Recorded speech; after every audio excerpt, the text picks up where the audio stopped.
Now guys, pag-usapan lang natin ang breaking news. Exclusive nga naman kasing pinag-uusapan ngayon. At grabe nga naman kasi ang pasabog ng balita.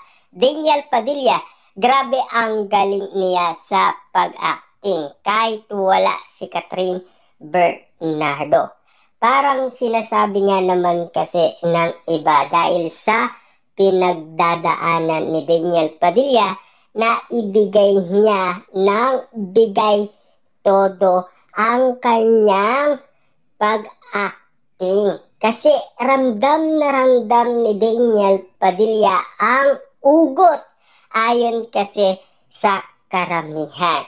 Kasi alam naman natin kasi baka doon binabase ni Daniel Padilla ang tunay niyang nararamdaman dahil sa kanyang pinagdadaanan. Kasi alam naman natin, no? Si Daniel Padilla hanggang ngayon ay hindi pa rin siya nakakaalis umano sa kanilang relationship ni Catherine Bernardo. Hanggang ngayon ay hindi pa rin kinakalimutan ni Daniel Padilla ang alaala nila ni Catherine Bernardo na umabot nga naman kasi ang kanilang relationship na 11 years. At lalong-lalo na, siyempre, nakikita nyo naman siguro si Catherine Bernardo.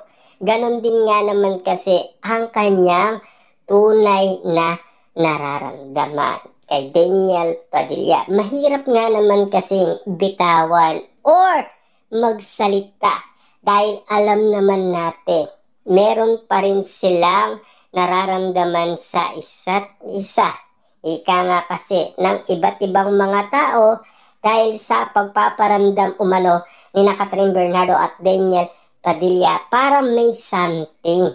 Pero inala naman ng karamihan na baka sa pagpanaw daw ni Tita Che, ang founder umano or leader ng Katniel Fans Club, ay dinaan nila para magbigay ng respeto umano kay Tita Che. Yan kasi ang inala ng karamihan. Pero ang inala naman kasi ng karamihan parang nagkakamabutihan na muli sina Daniel Padilla at Catherine Bernardo.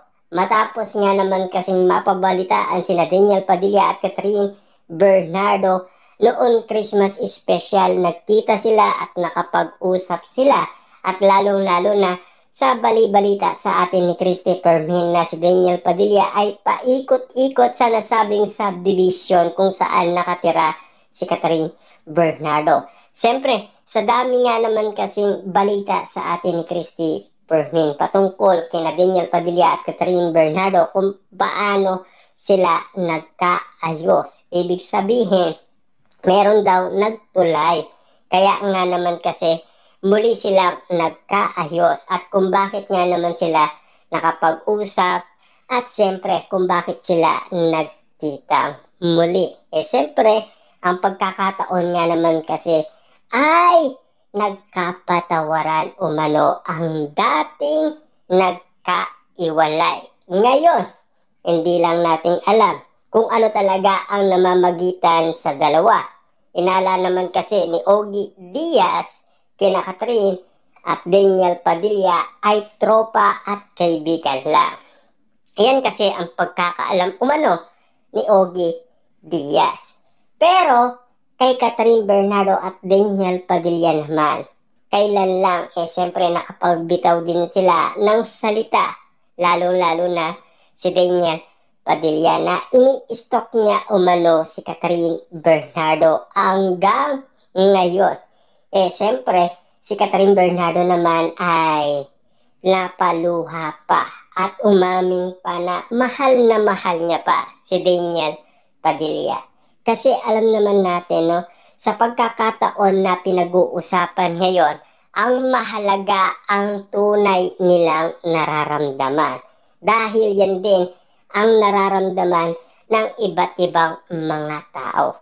Kung bakit nga naman kasi meron silang pinang-aawakan na resibo patungkol umano kina Daniel Padilla at Catherine Bernardo. Mahirap nga naman kasing magsalita nang wala kang pinang-aawakan. Katulad niyan, meron silang pinang-aawakan. Kailan lang si Catherine Bernardo, marami nga naman siyang ipinakita na talagang suot na suot niya umano ang kagamitan ni Daniel Padilla. At ganun din naman kasi si Daniel Padilla. Parang nagpaparamdam sila sa isa't isa na animo kasi sa lahat ng nangyari kay Catherine Bernardo sa Pilipinas Got Talent Season 7 sa kanyang pagiging orado, talagang kapag pinag-usapan si Daniel Padilla, talagang kinikilig siya at spotted na pinagmamasdan siya ng mga Dilulu fans na Katniel fans. Kaya napapasigaw sila at kinikilig din sila at umiiyaw sila at nagiging masaya sila dahil ramdam na ramdam nila ang kilig ni Catherine Bernardo. Siyempre, with feelings yun ha.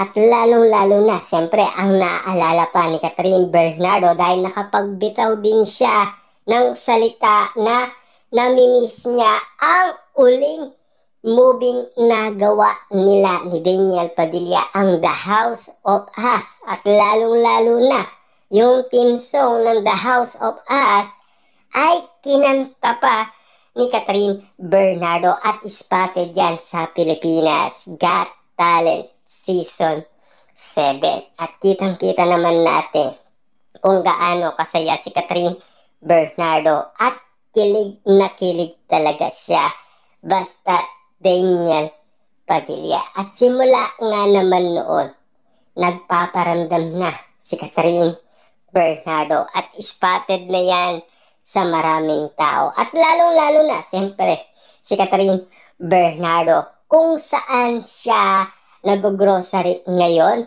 doon din dati nag-grocery umano sina Daniel Padilla at Catherine Bernardo. Papaano nga naman kasi tinuruan niya ni Daniel Padilla.